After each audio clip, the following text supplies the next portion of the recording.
오늘은 시온을 향한 순례자의 행복, 시온을 향한 순례자의 행복이라는 제목으로 말씀을 상고합니다. 이 오늘 본문은 하나님에 대한 표현이 아주 여러 가지로 이렇게 표현을 했고, 또 그 복을 여기에서 4번이나 복을 말씀하고 있어요. 그러니까 우리가 믿는 하나님은 아주 우리에게 다양하게 임해 주시고, 결국 그 하나님 우리에게 주시려고 하는 건 복이라는 거예요. 그런데 그 하나님께서 그 복을 주시는 곳이 어디냐? 그게 이제 제일 중요한 주제인 거예요. 그게 바로 시온이다, 이렇게 말씀했어요. 그러니까 이 시온이라는 단어가 제가 어제도 말씀드렸는데 성경 전체에서 169회가 나오는데 거의 대부분이 다 구약에서 나오고 신약에서는 딱 7차례 나와요. 마태복음, 또 요한복음, 로마서 2번, 히브리서 1번, 베드로전서 1번, 또 계시록 1번, 이렇게 나오는데 이게 비밀이에요. 그렇게 많이 나오는 시온이라는 단어가 복음서에서는 어떻게 7번만 나오나? 그는 구약의 그 많은 예언 중에, 시온에 대한 예언 중에서 신약에서 그것이 간추려진 거예요. 그래서 구약의 그 시온의 그 언약의 말씀이 이제 신약에서 그걸 풀고 있는 거예요. 7곳에서. 근데 뭘로 푸느냐? 바로 메시아가 세우시는 나라라고 풀고 있는 거예요. 메시아가 세우시는 나라를 시온이라고 부르고 있단 말이에요. 그래서 예를 들면 마태복음과 요한복음에 보면 이 스가랴서의 예언, 이제 시온의 딸들에게 선포하는 말씀인데 너희들에게 왕이 오신다는 거예요. 근데 그는 겸손하셔서 나귀 새끼를 타고 오실 거다. 그가 이루실 그 나라의 딸, 시온의 딸이라고 그랬어요. 그러면 바로 시온이라는 나라를 세우실 메시아 예수님이 바로 그렇게 오신다는 거예요. 또 로마서 9장과 11장에 보면 뭐라고 풀었냐면 시온의 나라에 바위를 둘 것이다. 그것은 바로 걸려 넘어지지 않는 자는 그 시온의 나라에 들어가고 거기서 걸려 넘어지는 자는 떨어질 것이다. 그게 메시아가 그 시험의 돌이에요. 메시아를 믿는 자는 시온에 들어가고 메시아를 믿지 못하는 자는 시온에서 탈락한다. 또 히브리서에 보면 너희가 이르는 곳이 시온산인데 거기가 어디냐? 바로 하늘의 예루살렘이다. 이렇게 풀어졌단 말이에요. 그리고 이제 베드로 전서에도 그 보배로운 모퉁이 돌이 이제 시온에 세워진다. 바로 예수 그리스도의 그 구원이 시온에서 완성된다는 것. 계시록 14장에는 어린 양이 시온산에 서 계시다. 그 어린 양이 바로 구원을 완성하신 예수님이 그 구원받은 자 14만 4천과 함께 시온산에 서 계시다는 거예요. 영광스러운 찬양이 울려 퍼진다는 거예요. 요 7개의 신약의 시온만 딱 풀어봐도 구약의 그 핵심이 바로 하나님이 세우실 나라가 시온이라는 거, 그것을 예수 그리스도가 이루기 위해 오셔서 마지막 계시록에 보니까 이루셨다는 거예요. 할렐루야. 그러면 오늘 본문에 그 시온이 지금 2번이나 나온단 말이에요. 5절에도 시온, 7절에도 시온. 그러면 이 말씀은 다 풀어진 거예요.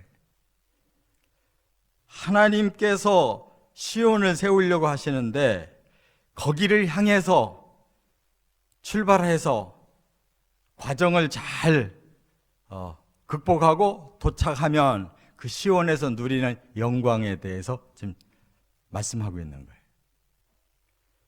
그러니까 우리는 목표가 시온이고 그 목표를 향해 지금 가고 있는 광야의 여정이에요.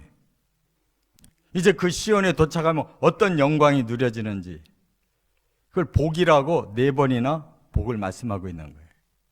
확실히 깨달아지시길 바랍니다. 12절 안에 천국이 다 우리에게 계시되었다 그 말이에요. 그래서 여기 복이 4차례나 나오는데 이 3차례 복은 똑같은 단어로 쓰여져 있고 에쉐르라고 그랬는데 이거는 우리가 누리는 행복감을 말하는 거예요. 천국에 들어가서 우리가 누리는 행복감, 그걸 미리 누린다는 거예요. 생각만 해도 누리고 그 천국을 향해 가고 있는 과정에서도 누리고 천국에 들어가면 완벽하게 누린다는 거예요. 그게 에쉐르라고 하는 복이고, 요 3번째 6절에 나오는 복이라는 말은 베레카라고 그러는데 그거는 과정 속에서 하나님이 필요한 것을 공급하신다는 복이에요. 그 말하자면 축복이란 말이에요. 우리가 넘어지려고 할 때 넘어지지 않도록 뭔가를 복을 베풀어 주신단 말이에요. 그러니까 우리 마음에 느끼는 복, 이게 에쉐르가 진짜 복인 거예요. 할렐루야. 자, 이제 3가지 과정으로 시온이 이루어집니다. 첫째, 1절부터 4절까지는 신령한 사랑의 행복을 누린다 하는 거예요. 신령한 사랑의 행복이 우리의 마음에 이제 천국을 사모할 때 여기서부터 시작된 거예요. 저와 여러분이 지금 누리고 있는 줄 믿습니다. 우리 마음에 그 천국에 대한 그 사모하는 마음이 바로 신령한 사랑의 행복을 느끼고 있는 거예요. 하나님만 생각해도 너무 사랑스러운 거예요. 그래서 너무 행복한 거예요. 이게 우리 신앙의 내면이라 그 말이에요. 이게 없으면 아직 천국이 우리 마음에 못 믿든지 믿어도 너무 시원찮아서 행복감이 없는 거예요. 자, 여기 1절에 이렇게 설명을 합니다. 만군의 여호와여 주의 장막이 어찌 그리 사랑스러운지요 그랬어요. 감히 하나님을 사랑합니다라고 못하고 하나님이 계신 장막을 사랑합니다 이렇게 말을 해요.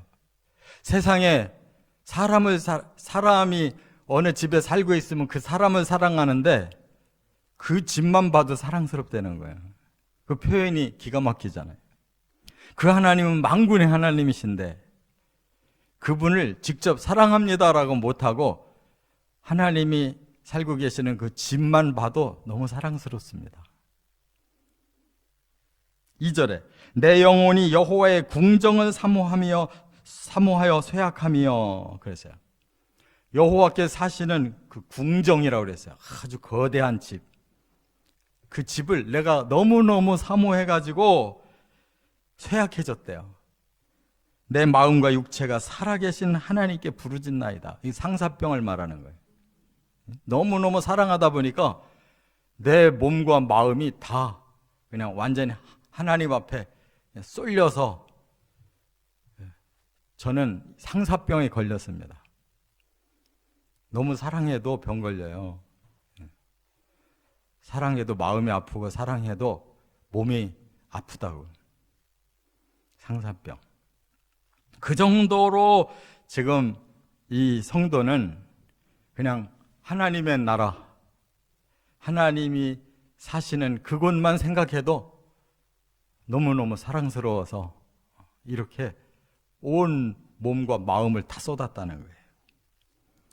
3절에는 나의 왕, 나의 하나님, 만군의 여호와여 이렇게 하나님을 고백해요. 하나님은 왕이십니다. 이 세계의 유일한 신이십니다. 만군을 다스리는 분이십니다. 그러고 뭐라고 또 얘기하냐면 주의 제단에서 참새도 제 집을 얻고 제비도 새끼들 보금자리를 얻었나이다. 이 말은 뭐냐면 그 미물 같은 참새나 제비도 하나님은 얼마나 넓은 사랑을 베푸시는지 그들도 다 주의 집에 살고 있는데 그들을 보니까 너무 부럽습니다. 하나님의 품에 저 참새도 제비도 저렇게 살고 있는데 아직 나는 못 갔어요. 저 제비들이, 저 참새들이 저보다 훨씬 행복합니다. 부럽습니다. 그런 말이에요. 그러니까 얼마나 천국에 계신 하나님을 사모하면 그 미물들이 거기에서 살고 있는 것까지도 부럽냐고. 4절에 보니까 주의 집에 사는 자들은 복이 있나니 그들이 항상 주를 찬송하리이다. 하나님의 집에 사는 자들이 얼마나 행복할까요? 그들은 너무 행복해서 항상 하나님 찬송을 할 것입니다. 막 상상만 해도 막 너무 부럽고 그 집에 빨리 가서 하나님을 사랑했으면 하는 마음으로 충만하다는 거예요. 이 에쉐르, 이 행복감이 저와 여러분 마음에 풍성하시기를 바랍니다. 두 번째, 5절부터 9절까지는 신령한 힘의 행복을 누린다 그랬어요. 이건 이제 우리 마음에서부터 행동으로 이제 천국을 향해 가고 있다는 거예요. 출발해서 하나님의 나라를 향해 지금 계속 가고 있어요. 마치 이스라엘 백성들이 출애굽해가지고 가나안 땅을 향해서 출발해서 광야를 건너가고 있는 그 광경에 5절에 보니까 그렇게 말씀했어요. 주께 힘을 얻고 출발한 성도들은 하나님 힘 주시더라는 거예요. 또 마음에 시온의 대로가 있다. 천국을 향해서 출발을 했을 때 그들의 마음에는 이미 마음과 천국이 지금 큰 길이 지금 열려 있습니다. 그거예요. 자기들을 가로막을 수가 없다는 거예요. 하나님의 나라를 향해서 출발했는데 영적인 눈을 딱 뜨고 보니까 이건 대로입니다. 누구도 나의 길을 방해 못합니다. 이렇게 느껴야 되는 거예요. 이건 너무 복잡해서 이거 어떻게 가나? 이거 너무 방해물이 많아. 내가 저걸 어떻게 뚫고 가? 그런 사람은 천국이 가물가물한 거예요. 근데 그런 게 눈에 보이는 게 아니라 천국이 눈에 확 들어오면 내 마음부터 천국까지는 대로가 열려 있는 거예요. 이게 시온의 대로라는 말이에요. 그런 사람은 복이 있다 그랬어요. 이미 행복한 거예요. 지금 광야와 같은 길을 출발해 놓고도 천국의 대로만 내 눈에 보일 때 행복한 거예요. 그런 사람은 그 다음에 과정을 다 이겨낸대요. 어떻게? 8절에 6절에 보니까 그들이 눈물 골짜기로 지나갈 때에 그곳에 많은 샘이 있을 것이며, 천국이 그렇게 쉽게 아무나 가는 게 아니에요. 너무나 귀한 그 나라를 가는데 눈물 골짜기를 지나가야 된다는 거예요. 이 땅에서 우리가 신앙생활 하면서 이것저것 다 누려가면서 천천히 쉬어가면서 돌아가면서 잊어버렸다 다시 생각났다 이렇게 가는 길이 아니라는 거예요. 그냥 직진을 하다 보니까 방해물이 많지만 그걸 극복한다는 거예요.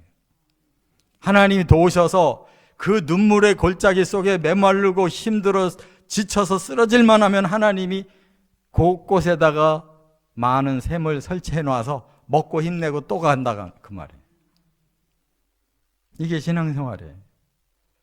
이스라엘이 출애굽을 했을 때 그들이 먹을 물이 없을 때 쓴물 단물로 바꾸고 또 12 종려나무 동네 오아시스를 만나서 거기서 먹을 걸 해결하고 또 물을 먹고 또 가다가 시내산에 못 미쳐서 그냥 물이 전혀 없는 광야를 만났더니 하나님이 바위를 쪼개서 거기서 물을 내서 주시고 계속 샘을 주셨잖아요. 그들이 물이 없어 목말라 죽은 놈은 없어요. 자기들이 마음이 흩어져서 반역해서 죽었지. 하나님이 때때마다 주실 걸 안 줘서 죽은 사람은 없다고요. 굶어 죽은 사람 없어요. 하나님은 많은 샘들을 예비해 놓으셨다는 거예요. 또 하나 여기 6절 하반절에 보니까 이른 비가 복을 채워주시나이다 그랬어요. 이 말은 뭐예요? 이른 비라는 거는 우리나라하고 반대예요. 가을비를 말해요. 그 나라는 계절이 우리랑은 달라가지고 가을에 비가 와야 그 곡식을 심는 거예요. 그래서 우리 같은 한겨울이 없기 때문에 그것이 봄에 이제 밀로 커서 진짜 수확이 오는 거예요. 가을에 심어서. 가을에 심어야 되는데 바짝 말라 있으면 어떻게 심어요? 다 죽지. 그때 살짝 비가 와준단 말이에요. 가을 비가. 그 비가 뭐냐? 하나님 축복입니다. 생명을 살려주는 축복의 비가 내립니다. 우리가 천국까지 갈 수 있도록 그 생명력을 주시는 이른 비 같은 축복이 있습니다. 할렐루야. 믿고 가시기 바랍니다. 뭐 이거 힘들고 저거 힘들고 이렇게 미리 마음에 부담 갖고 지치면 안 돼. 또 여기에서 가장 중요한 말씀이 8절과 9절에 나오는데, 이것이 난해 구절이라고 하는 그런 학자가 많은데 천만의 말씀, 이게 핵심이에요. 8절 보세요. 만군의 하나님 여호와여 내 기도를 들으소서, 야곱의 하나님이여 귀를 기울이소서. 지금 뭔가 간절한 기도가 있어요. 시온까지 아직 도착 안 했는데 지금 뭔가 너무너무 간절한 기도가 있어요. 그게 뭐냐? 9절에 우리 방패이신 하나님이여 주께서 기름 부으신 자의 얼굴을 살펴보옵소서. 이분이 누구냐면 예수님이. 우리가 저 시온을 향해서 지금 가고 있는 이 길에 우리 인도자가 예수님이시라고. 하나님이 예수님의 얼굴을 보시고 그분의 인도함을 받아가는 우리들이 끝까지 시온에 갈 수 있도록 메시아를 붙잡아 인도하시는 것이 우리가 메시아를 따라갈 수 있는 길입니다. 그거예요. 예수님이 그랬잖아요. 내가 가는 길에 너희도 내 뒤를 따라와라. 아직은 너희들이 내가 가는 길을 모르지만 앞으로는 알 거야. 예수님이 십자가와 부활을 하시고 승천하셔서 하늘나라를 예비하고 계시다고 말씀했잖아요. 그것이 다 되면 올 거다. 우리는 예수를 따라가야 천국을 도달할 수가 있는 거예요. 십자가를 붙들고 부활을 이루고 다시 오셔서 악을 심판하고 드디어 마지막 천국까지 우리를 데리고 가실 분은 예수 한 분밖에 없어요. 하나님이 그 메시아의 얼굴을 살피시고 이끌어 주셔야 그 메시아가 우리를 끌고 올라가시는 거예요. 이게 핵심이에요. 천국 길은 메시아와 함께. 할렐루야. 끝으로 세 번째, 이제 10절부터 12절에 보니까 이제 이미 도착해서 이제 누리기 시작했어요. 신령한 영화의 행복을 누린다는 거예요. 시온에 도착하고 나면 어떤 일이 일어나느냐? 신령한 영화의 행복까지 누린다. 먼저 10절에 보니까 주의 궁정에서의 한 날이 다른 곳에서 첫날보다 나은즉 그랬어요. 이 땅에서 첫날을 복받고 사는 것보다 천국에서 하루의 복을 받는 것이 훨씬 더 크다는 거예요. 비교할 수 없는 나라라는 거예요. 아니 이렇게 놀라운 나라를 우리에게 주신다는데 거기서 한 날만 행복해도 이 땅에서 첫날을 행복한 것보다 훨씬 위대한 나라가 우리 앞에 기다린다는데 왜 그렇게 사모를 못해? 왜 이 땅의 첫날을 그렇게 사모하냐고. 깨달아야 될 줄 믿습니다. 우리 마음의 비중이 여기냐 저기냐, 어디가 비중이 크냐? 오늘 사는데 더 내 마음이 쏟아지고 있느냐, 천국이 가고 싶은 마음이 더 많이 쏟아지느냐. 이게 실제로 어느 쪽인가 여러분들 자신이 잘 알잖아요. 하나님이 오늘 부르신다면 나는 아무 미련 없이 떠나겠다, 그 마음이 있다면 천국의 닷을 걸은 사람이고, 오늘은 안 됩니다, 지금은 안 됩니다, 지금 여기가 더 필요합니다, 그런 사람은 천국의 닷을 안 걸은 사람이에요. 여기다 닷을 걸은 사람이에요. 우리 자신을 똑바로 보고 똑바르게 고백해야 돼.